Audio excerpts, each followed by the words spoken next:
I'm Adam Manis. Wow. And I'm Peter Martin. Wow. Get to it, buddy. Oh, sorry. I didn't Professional. Let's do it. You're listening to the You'll Hear It podcast. I feel energized.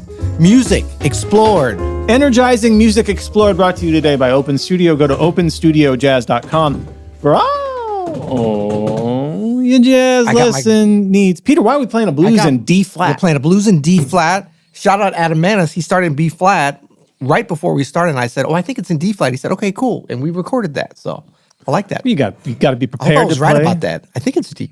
I think it is too. We're playing it in D flat because we're honoring a new EP that was just released. Sometimes we like to hit up some new music here, especially if it's people we're fans of. Yes. And there's a new EP out from two people we're definitely fans of. The first is maybe one of the greatest piano players on the earth right now, Sullivan Fortner.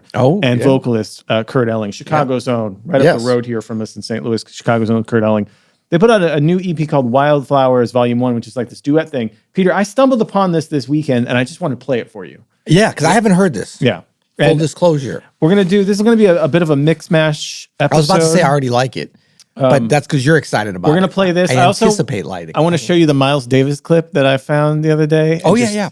Talk about Miles in the 90s and the 80s. This is like a mukbang episode, right? It is. Mukbang. And then we're going to take some speak pipes at the end. But I just want to start with Wildflowers Volume 1. Caleb, can we bring the artwork up for this EP? Now, it's an EP because there's only 6 tracks, and I think there's going to be a Volume 2 because it's called Volume 1. First of all, beautiful. Oh, wow. Beautiful cover. And I wanted to play the opening track. What I was expecting. The opening track is a track called Paper Doll, and the lyrics are weird. But I wanted to play this for you today, Peter, because I think this is, and I know we've dapped up Sullivan for years here on the show. Yeah. But this is just some of the greatest piano playing I think I've ever heard. I mean, honestly, it's so beautifully. I just want to get your reaction to it. Okay. You might not agree, but Love it. Right? I'm gonna buy a paper doll that I can call my own, a doll that other fellas cannot steal. And then the flirty guys with their flirty eyes will have to flirt with dollies that are real. It's weird. When I come home at night, she will be waiting. She'll be the truest doll in all this world. I would rather have a paper doll to call my own than have a fickle-minded real-life girl. I know. Put your business out there.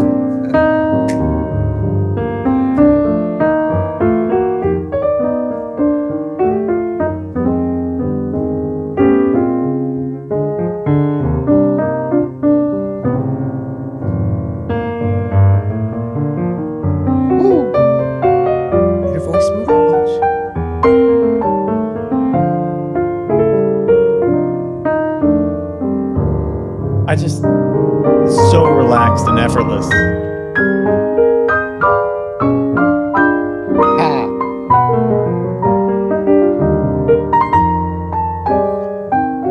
It's all the textures that are happening at once. Still swinging.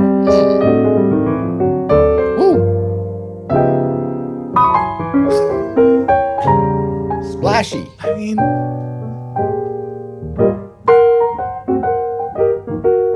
well, I guess I've had $1 million or more,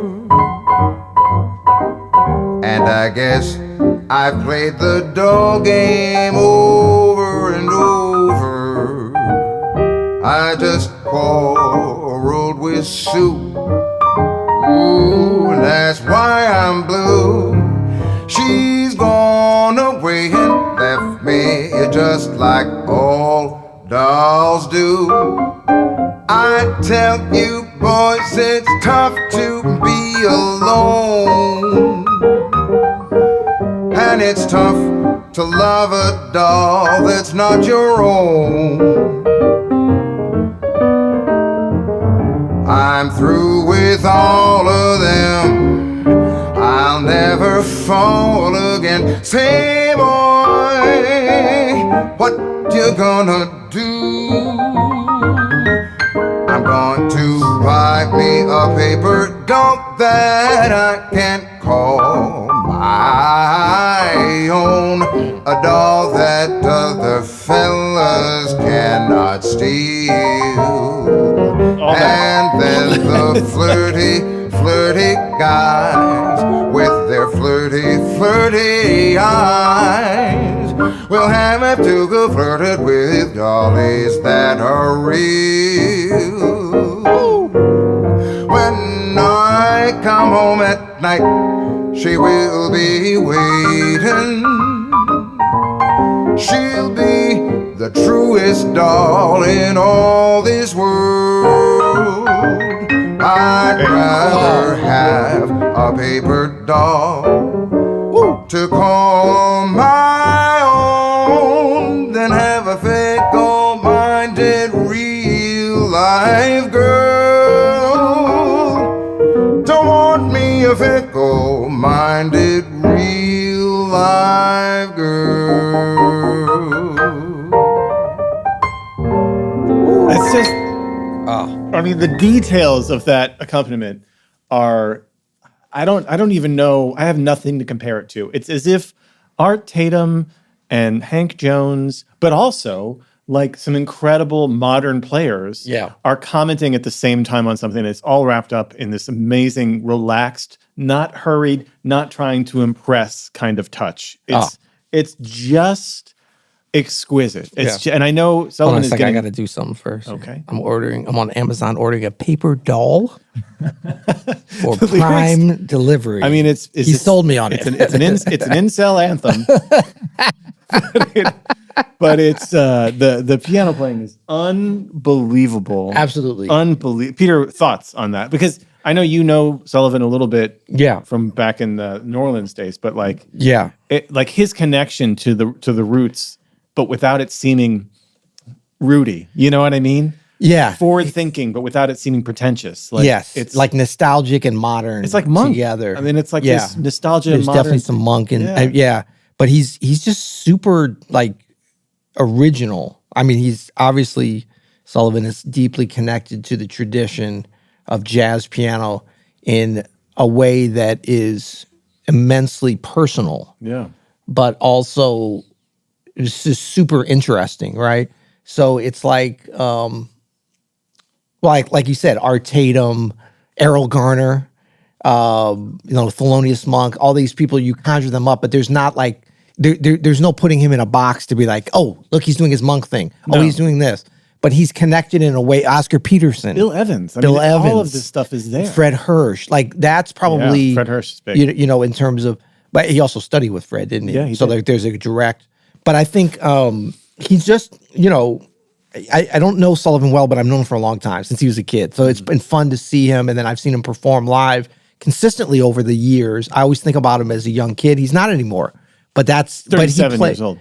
Ooh, yeah. But I mean, to me, that's a fun thing, because as I get older, that's a young kid, 37 years old. I'm elated because it's like, he's like, I'm older than him. So hopefully he'll be around my whole life. Yeah. No, I mean, he's just a very deep but fun and interesting and joyful person. He's always been like that. Yeah. Very authentic. His family is amazing. His parents, shout out his parents, his sister, the whole family. And he's very connected with New Orleans. And I mean, I could go on and tell for stories for days. There's like a lot of interesting things, because he came up at a time with a lot of other great musicians right ahead of him and right behind him, and, super talented, Trombone Shorty, who became known as Trombone Shorty, Jonathan Baptiste, Courtney Bryan, who just won a MacArthur grant. Yeah. Like that's kind of his contemporaries that he came up with at New Orleans Center for Creative Arts, and just in New Orleans in general. Incredible. As well as a bunch of other fantastic musicians who I'm even not thinking of their names.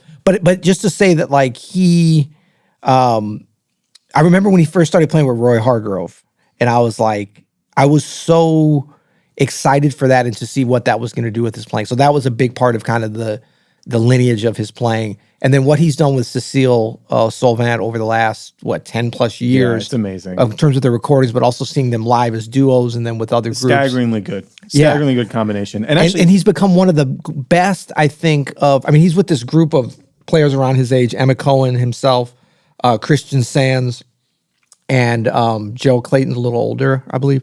But like something in that range. And I'm sorry, I'm forgetting some other great ones. Like this is an amazing time for jazz, youngish jazz pianists. 100%. I've been saying that for years. So super exciting with that. But I think he's kind of not even considering like Aaron Parks, Taylor Ikestey, like that. Right. Also Absolutely. of his generation. Like Absolutely. Glenn Zaleski. Yep.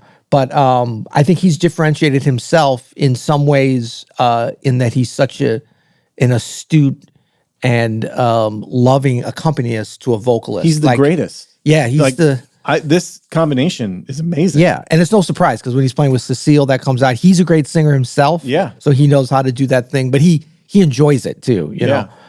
So he's the whole package. There's no doubt. Let's check out one more track here. And shout out Kurt Elling. Sorry, we're just talking about Kurt Elling some flowers on this. Some of it. Because, Kurt rips a scat solo here that is face melting. This is things ain't what they used to be. Now, this is a good piano sound. I know, man.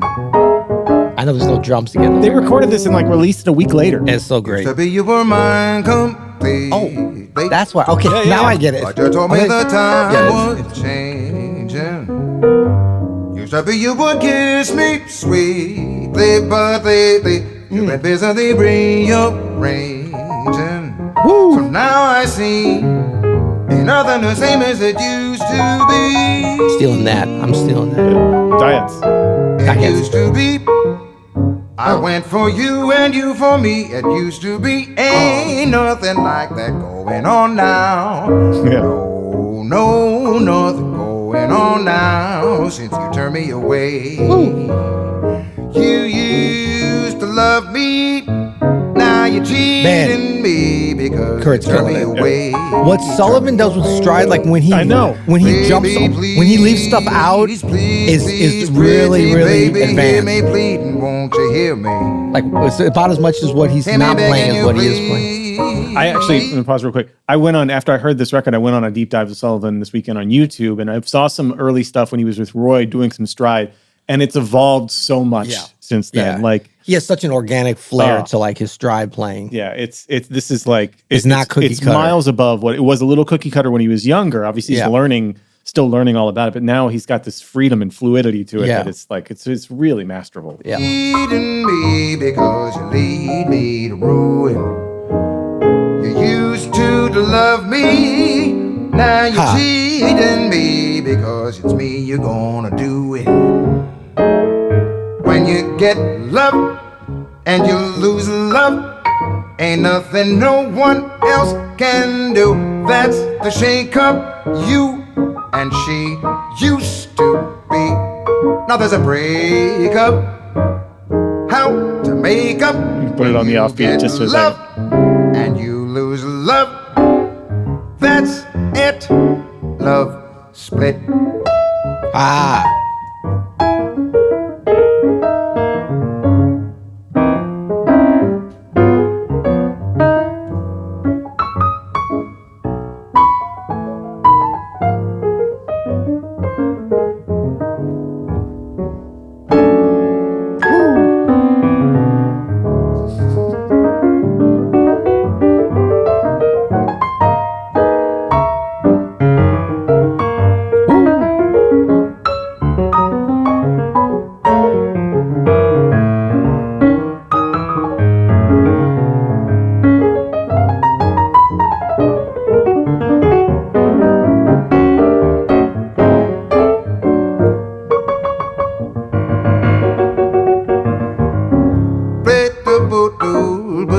Yeah, I mean that's what do they say? Top shelf. Top shelf. Top shelf.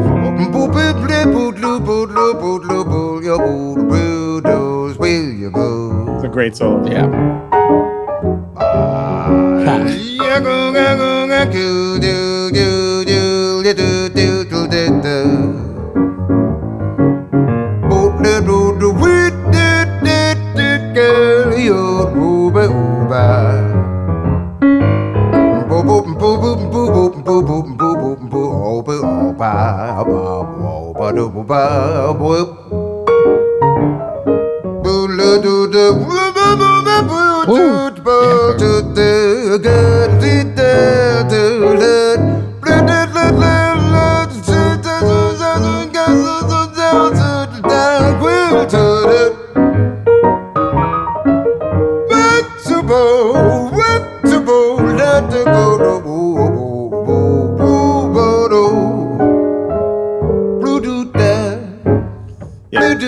No one better. No one knows the language. Can pull that off. That's new from Kurt Elling and Sullivan Fortner. It's called Wildflowers Volume 1. How many tunes are on here? 6 tunes. There's one with Cecile, A Wish. Oh. And there's a Mumford & Sons song, After the Storm, which is haunting. After the sun is gone. That's Earth, Wind, and Fire, but they should have done that too. But yeah, please add that to your playlist for things to listen to this week. Why did we play that at the beginning? Thanks a lot for telling me. I know we did it first so that we don't. You know what I mean? We can't do it after. Yeah, it's like a bad appetizer. Then you get to the main course, which is super tasty, but you're sick from the. Okay, sorry. Apologies for. No. I mean, but his solo on that is like.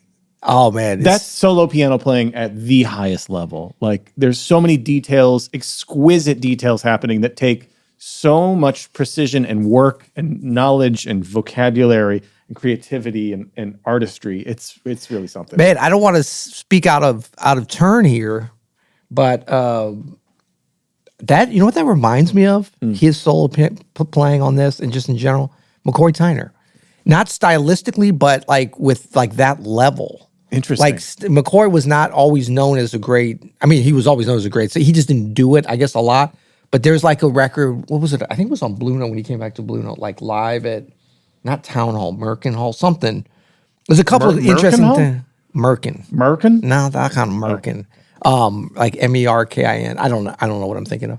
But there's a couple things that he did, like in kind of the late '80s, early '90s, more that was so like McCoy would play stride, but it wasn't like, oh, he's playing stride. And then all of a sudden you realize, oh, wait, he's playing stride. Yeah. Like it was that thing of where you're not just going into it and you're like putting on a top hat and a bow tie going back. There's something very natural and modern about it. And like the way that he would go in and out of bass lines, too. That's what reminded me of McCoy. The way Sullivan did that, went to that walking bass line and then went back to the stride. It was so, like, that's so hard to pull off. And to do it where it's like swinging in time. And his time is impeccable. His feel and dynamics are unreal. And, you know, the cliche about the piano is it's the whole orchestra. Right. But he really does have... Oh, his range. He really does have the high brass woodwinds. He's got the low basses. He's got a cello section. Yeah. He's got the clarinet section. Like, he's got all of these things happening. And he knows what even like when Kurt was going down deep into tenor, almost into bass range, like, Sullivan didn't just do the obvious thing and go up high. He was right there, but he was like listening. It was right around it. Like, he was right at the right place there, which is, you know, difficulty level 10. 10. Yeah, it's pretty special. Pretty special. Good. Well, thanks for exposing us to that. I knew you'd like it, bud. I knew you'd like it. You exhibitionist, you. Well, is there a guitar? Oh, yeah. Sorry. It's a little inside joke. So next, Peter, in our grab bag episode today, we've got a great question. Is this mukbang? I've seen that. I don't know you know what mukbang is? Watch your mouth. We can't curse on the show. Yes, we can. You cursed mukbang. Have you heard that term before, Caleb? Am I dating myself? I don't know what it is. Mukbang. A mukbang is an online audio-visual broadcast in which a host consumes various quantities of food while interacting with the... Okay, well, maybe not. We can. Sorry. I mean, if that's what it is, I'm willing to go there. I've been, there's a lot of different kinds of food. We're going to do a mukbang. I'm down, man. Let me loosen my belt. No, we got some speak pipes here. I've got 2 great speak pipes on our mukbang. Reminder, we can make it whatever we want. Reminder, if you'd like to leave us a question, we occasionally answer them. Yeah, and you can go to you'llhearit.com and you can leave us a question. We got some great questions this week. We have some great comments on our episode about why does Adam want to quit the pod. We had some nice ones for that. Oh, really? Oh, yeah. That was a while ago. But we got a good one from Benjamin. Why did you want to quit the pod? Let's not talk about it. Here's Benjamin. Hello. Question from Scotland. Love the podcast. Love you guys. I was just wondering in my daily practice, I'm a beginner, but working on fundamental concepts that are in your courses. And I had a question about when is a good time to stop practicing something? Because the concepts you talk about, they can never be perfected. So I struggle to know when to move on, when to know that you've got a good enough base, or trying to talk about that thing about perfection and what's good enough in terms of happy practicing. Thank you. It's Benjamin, it's a great question. It's also one of the most common questions that we get, I think, since we started Open Studio. I think once you present people with information, they're like, well, I don't quite have it as fluent as Peter or Adam have it, so I should stick with it until I have it that fluently. Right. And I think that's understandable that you would think that. But that's correct, I think there's that's absolutely correct. Do not move on until you can play scales like Peter Martin. No, obviously that's not correct. And I think there's many ways we can talk about it. But Peter, I think the easiest way to frame this is like the language of music, and that music is a language. And so it isn't as if you're ever finished working on, say, your vocabulary, right? Or you're finished working on, your pronunciation or the little details or your grammar, or if you're a poet, of the creativity that you can use within a structure. Yeah. All of that is ever evolving and never ending. Yeah. So how good do you have to be at it before you move on? Well, you have to. What's that? A. No, you have to B. I Plus. I don't know. I think, Benjamin, the more and more I get this question, the key for me is growth.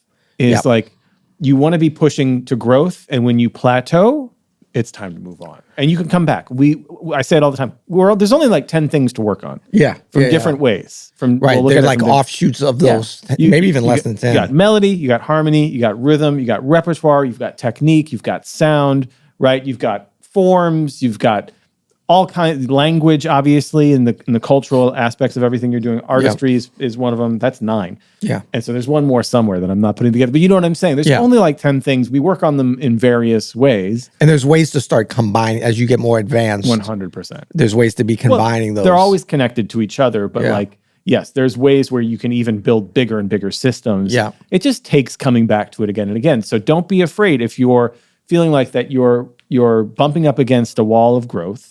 It might be time to move on to something else. You can always come back. And in fact, coming back is a must. You have to leave and come back to things to grow with them. For sure. Yeah, and I think one way to think about it, kind of building on that in terms of like growth, well, how do we know when we've grown enough? What are we growing towards? What is happy practicing? All these different kinds of things.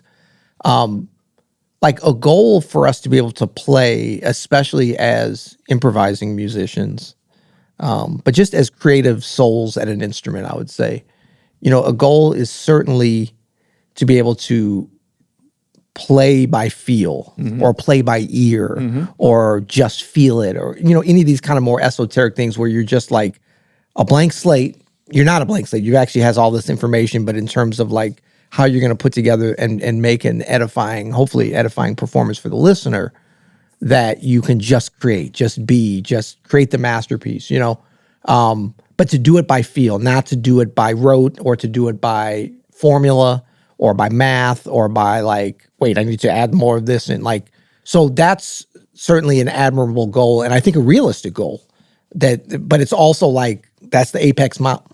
Apex mountain. That's the top of the mountaintop, right? Pinnacle. The pinnacle. It's the Apex pinnacle. So we're not unsuccessful on our journey until we get there.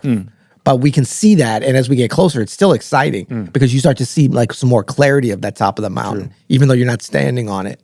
And the dirty little secret is you never actually stand on it. And that's why what you said is like we're always coming back to these things. But I do think that we can also take the concept of doing something by feel as far as a goal also to our practice. So it's like, how do we develop the ability to really have a feel for when we need to move on from something, right? Which is really what the question, who was the gentleman's name? I'm sorry, I'm forgetting. Benjamin from Scotland. What? That's not right? Sorry. Say it again. I'm trying. No, I'm not going to say it again. But like how, I think what he's asking is, okay, that's all fine and good. I can't even see the mountaintop maybe, but like, how do I know these fundamental things, not when it's maybe ready to leave them forever, but like kind of law of diminishing returns. Like, and we probably make the assumption, and a lot of more advanced players make this assumption that everybody can feel that, and they can't. You know, it's like you have to develop that, but that's also a muscle that you can work on. That's true. And it's an important one. So like, yes, we want to be able to play by feel, you know, Apex Mountain, but we also want to be able to practice by feel. And so I think that like, when I think back to that development of that, like, so now if I'm practicing something, I don't have to think about, well, like how long am I going to practice scales? I do it by feel. Yeah. I do it by not whatever feels good, but whatever feels right. Yeah. Because that's an accumulation of experiences and kind of intellectualizing, trial and error, you know, not like perfecting anything, but getting closer to perfection of practice in terms of like optimizing the time, not in a like tech bro way, but in a way of like, okay, cool, I can move on now. How did you know? How many minutes was that? What did you accomplish to get there? I was like, well, I'm not exactly sure, but I feel like it's time to move on to the next thing. You know what can help with that actually, ironically, and I know this is weird coming from me, but Chat GPT? yeah, no. In order to be free, right, and to play by feel, and to practice by feel. I love that idea of like being able to feel your way through practice. I think that is something that we take for granted because we've been doing it all our lives now. And so I'm the same way. I don't have to track everything in my practice. Yeah. But there was a time that I did. Right. And that you got to go through that process. That, Benjamin, can help big time. So you might track what it is you're working on. Yeah. Like in a journal. Peter and I have always consistently had practice journals and talk about it. And I still, when I practice, will use my journal to track just a little bit of the things I'm working on so that you can see later, because you can't optimize what you can't track. Now, I'm not definitely not for everything needs to be optimized, but if you're on a certain part of your journey, it's like you don't know what you don't know. Yeah. So whatever you're working on, just make a note of what you're working on, the keys you're working it through, the tempos you're working it through, the tunes you're putting it through, and then you're going to look back on that and be able to like adjust things and be like, oh, you know what? I should hit this in 3/4, or I should do this scale in the key of B because I haven't really spent that much time in it. Then you track. And then after several months, years, decades, whatever, you can get to the Peter Martin level where you know how this feels to be working just a little bit outside of your comfort zone, working on things that you're not quite comfortable with. You can feel what that feels like. Knowing when you're up against a wall and it's time to move on, you can feel what that feels like because you've tracked, you've seen results from that. So you might consider that starting your practice journal as a tracking tool so that you can really optimize. I hate using that word now, but optimize your practice routine for now. And then later, this will develop into a natural feel that you can let go of that. I think it's okay to use the optimize because the ultimate optimization of a practice routine is to do it by feel. That's right. You know, it's like when the pilots have, you know, there's a pilot and a co-pilot on an airplane, and they go through certain rituals, right? Checklists of things to do. The ultimate optimization of that is just doing that by feel. That's right. But now that's another level. They still have to, like, I guess, legally go through certain checklists. Hopefully. But the ones that know it and can do it are doing it by feel. But more importantly, like if something's off, they feel that before the checklist tells them. Yeah. Because they have that experience. I think that taking that kind of thing to the practice routine, I like this idea of like tracking your practice and also tracking it at the end, like reflecting. Like there's a little bit of a journal element to it where it's like, what energized me during that practice? That's right. Not what was easy, but what energized me and what sapped me of my energy. Not made me tired, but sapped me of my energy, because that's a different thing. Like you can have very productive and energizing practice where you're like exhilarated with an E. Like with the auxiliary jack that you're plugging into. I knew we couldn't let go.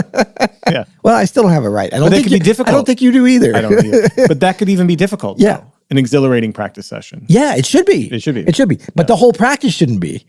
Right. Like, and that's why you track and you start, because you can't like that. Then it can become draining, right? And this is not a precise thing, but by keeping some notes on that, you can start to like change the order and different things like that. That kind of optimization, I think, is useful up to a point. But it's useful to get you to start to do it by feel. You know what I mean? You shouldn't always be doing that. And also, I think most people don't realize how much of a margin of error they have in practice. It's a lot bigger than you think. So when the time that you're worrying about, should I move on or not? It does matter, but it doesn't matter as much as you think. So like you can trust, in other words, you don't have to wait until you're at some magical pro level to be able to practice by feel. You can already do it some. Just like if you're going to go out and become, say, I want to run a marathon. I'm going to start training for a marathon, but I can't run it all at first. So I don't know how to optimize my, or to train by feel. Well, yeah, you actually do know a little bit because you can probably go out and walk. You might, if you had to, go out and walk an entire marathon. Yeah. That's not that, like, so I mean, there's certain things you're not starting from nothing. Right. And or you can start to run and know when you're getting tired and you're going too fast or whatever. So take what you have, trust what you have, listen, learn, and also get feedback. That's an important thing. Like, I think we do take for granted the fact that we can give ourselves feedback more than the beginner can. 100%. So you got to get feedback. You can do that yourself. It's easier to have a teacher or Open Studio Pro. That's, I think, one of the things we don't talk about enough at Open Studio Pro, the feedback you get from each other and from the teachers, especially in certain classes. Every class is an opportunity for some kind of feedback. And then we have direct classes like Feedback Friday, obviously, where you can play to get direct feedback. It's important. Yeah, because feedback is not about like, it's not a binary thing. Like you're either getting feedback all the time or you're getting none. I think the best kind of feedback is the kind that starts to teach yourself how to give yourself feedback. Because I remember I had a great teacher that was like one of my wonderful piano teachers growing up. And one of my, Jane Allen, R.I.P., I remember her saying like something to the effect of, actually, no, maybe this was my dad that told me. Anyway, like I say, I had a lot of great teachers. Same difference. But the concept was that however much, if you're going for an hour lesson once per week, but you're practicing, at that time I was doing 3, 4, 5 hours a day, average. So, 90+% of your time you're practicing on your own. And then even when you're in the lesson, it's not like for an hour straight you're getting feedback. So but the feedback, if you optimize that time with someone that can give you feedback and is more knowledgeable and can open up pathways for you, it's not just about, use this finger or whatever. It's like, how do you develop a good fingering? So that when you're spending all that other time, you've got the tools as opposed to just that one specific instance. That's right. So that's about being a good student and like taking the feedback and being able to optimize that for a bigger picture kind of thing. Yeah, and oftentimes to that point, when we do Feedback Fridays and I'm coaching and giving feedback, I often start with a series of questions because this is what I would ask myself after performing something. That's great. Is like, how did I feel about that? Yep. What was I intending with that? Did I feel like I reached my intention? If not, how did I not live up to that intention? And what can I do to fix that? What can I practice to work on that? So that kind of... And there's one more question that's needed too. Which is... Who's your daddy? Who's your daddy? I don't know. I don't think I'm going to ask that. But you know what I mean? Like, I've been doing this for so long, that's just naturally where I go when I practice. It's like, what... And I don't even think about it, but it's just like, how did that feel? Because it's like getting you into a mindset for that particular situation, but also getting someone in a mindset for when they go to practice. Correct. Or when they need feedback and they don't have. No one's ever going to have, and you don't, in fact, it's not even healthy to always have feedback. It's like, well, if I could have, the greatest marathoner in the world constantly training me every single step, it's like, no, because there's going to come a time when you need to do something on when you need to. So that's not even like what you want, but you want some for sure. You need some. So Benjamin, try to track what you're practicing, try to get some feedback, and then don't be afraid to move on. Realize that there's no finish line, as we talked about, to any of this, and that we're only really working on 10 things maybe, and that we're going to come back to them again and again. And trust yourself on feel even now, even before you've really got the answers, at least in terms of your energy level, your pacing. The same, like take things that you do feel confident about in your life, that you know how to do, maybe in your work or something, your family, something that you have a lot of experience, and pull that over, that same feeling. Yeah. Because that's when we talk about practicing by feel. Yeah. Everything that we can do well, most people when they go to drive, we have a friend who's just about to drive. I mean, she's an adult. She's like 50 years old and she's never driven. She's been living in Europe and she's living here now. And she's like so scared, like I have to learn how to drive. It seems so crazy. It is crazy. We take it for granted. It is. It's super dangerous in this city. Yeah. But you take that for granted because we all do that by feel. Yes. Right? So it's like, what are the things, like when are the times when you're paying more attention? When are the times when like I can relax and those kind of things? Bring those things over to your music. Good luck, Benjamin. Great question. Next up, we've got one more speak pipe. This is a nice one from Grant. Good afternoon, gentlemen. Really enjoyed your Bossa Nova is jazz session. I have a request. The request is, would you do one, and you'll hear it, on Joe Beam's harmonies, particularly his progressions and voicings. Thank you very much. You guys are great. Thank you, Grant. Thanks for the kind words. Thanks for the great question. We are great. So, Peter, I had an idea. Just to affirm that. We just did, he's talking about the Gets Gilberto. And I thought we could just take the first A section here that we have Joe Beam and Adhered singing Quiet Nights and just analyze what's going on in the changes. Talk about something that we might have learned from some of our Brazilian friends. But you can hear also with this intro, because it's just solo piano and Adhered, Joe Beam's voicings a little bit and see if we can figure out some of that stuff. Let's have a listen. Hold on. Coming soon. Here we go. Quiet nights of quiet stars, quiet chords from my guitar, floating on the silence that surrounds us. Quiet thoughts and quiet dreams, quiet walks by quiet streams, and a window. I wish you told me this before. I could have tried to figure it out, but we'll do it as we go. No.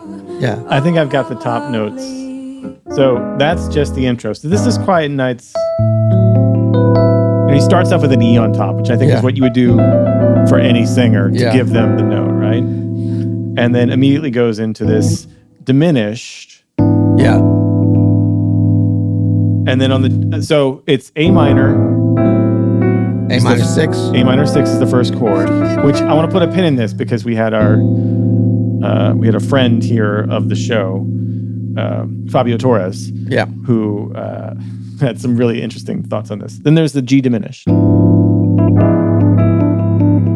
also known as E7 over G sharp. Say I think that's a little easier way to. Right. Then a G minor 7, which Joe Beam puts C on top. Yeah. To a C7. To an F diminished. So let's just talk about that first thing. So this first, what is that, 8 bars? 8 bars? Oh, thank you. Cordy. So this first 8 bars, I think, is hallmark Joe Beam in that. So the melody has a continuous theme that is being moved around. It stays the same at first, right? Which is a Joe Beam thing of like changing the chord under a melody. So you got the A minor, and you've got a chromatic motion down. Also a Joe Beam root hallmark. Movement. This root movement where the root moves down in half steps. So you got the E7 over G sharp. Could also call that G sharp diminished. G minor 7, C7, F diminished, like a unicorn shape. 7. A unicorn shape of like F, A flat.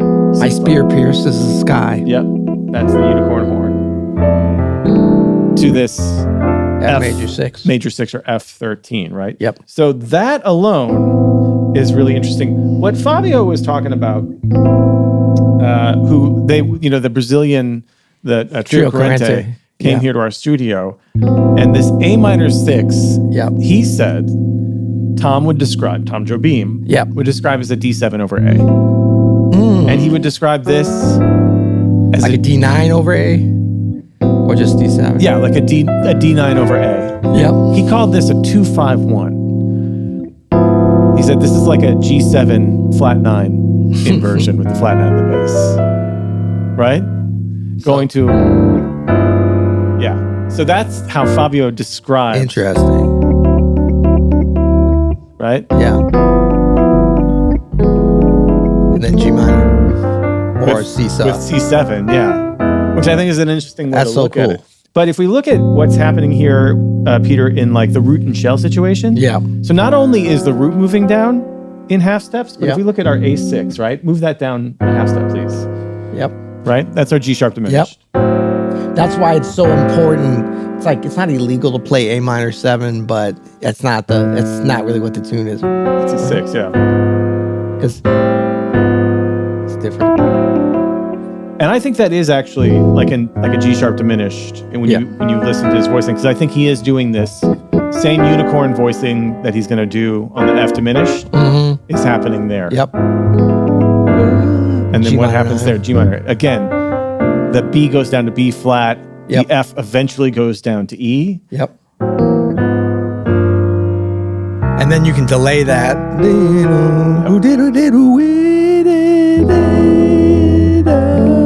Yeah. Then we have our Up to the 9th. And this is very Jobim-ish too, to start like where you're around more like chords, 5th, 3rds, or whatever. Now you go into just the melody. I'm talking about sitting on some upper extensions, right? yeah. So it's the 5th, and that's the 5th, or I guess it's diminished 7th, technically. 5th, I mean that's the 9th, but it's 7 to the 6th, and now up to the 9th. Right. And on this To intro, the 13th. I don't hear him go to a B flat. I hear him. And he does that. Right. So he kind of keeps it on F minor 7 the whole time. I'm doing a little bit of a substitution. Sorry. And then in E minor. So this is like a Phrygian. minor 7. Yeah. A Phrygian sound. Which makes sense. We're in the key of A minor, C major. The A7 has this flat 13 plus he Sharp on 9. the top he's got a sharp 9. And this is, I think, a very Jobim thing here, where he's going to have the melody do that. The top note of his chord is a B flat going to this natural 13 over D7, right? Yep. So he's got this D13. this contrary motion, right? And then this D minor 7, G7. Let's listen to that one more time. Caleb, can we get the chordy off there, please? Chordulus. Here it is. Quiet nights of quiet stars, quiet chords from my guitar, floating on the silence that surrounds. You got the C on top on the G minor. No C in the bass either. Quiet thoughts But and it is on quiet top. dreams, quiet walks by quiet streams, E flat. and a window 13. that looks out on Corcovado. Oh, how lovely. So again, and then G that flat, flat 9. And Yeah. then straight to the Yeah. So That's on the great. D minor 7, A on top, G7, the flat 9 on top. That is also another Jobim hallmark of these. Again, we saw it with the